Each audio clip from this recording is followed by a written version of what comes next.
आपल्याला काय होतं माहितीये का, एकानंतर एक गोष्टी करायचं खूप टेन्शन येतं आणि मग वाटायला लागतं सगळं माझ्याकडनं होणार का. मग आपण विचार करतो सगळी मोठी लोक आहेत ती कशा पद्धतीने एवढ्या सगळ्या गोष्टी एकाच वेळेस टॅकल करत असतील.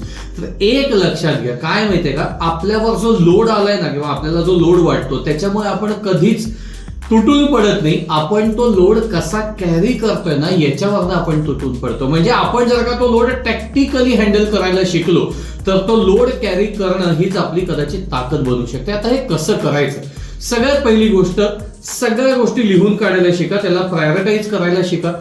मोठ्या गोष्टी अचीव्ह करायच्या असतील तर त्याला छोट्या छोट्या छोट्या गोष्टींमध्ये डिव्हाइड करा आणि सगळं मीच करतोय असं न म्हणता काही गोष्टी करून घ्यायला शिका.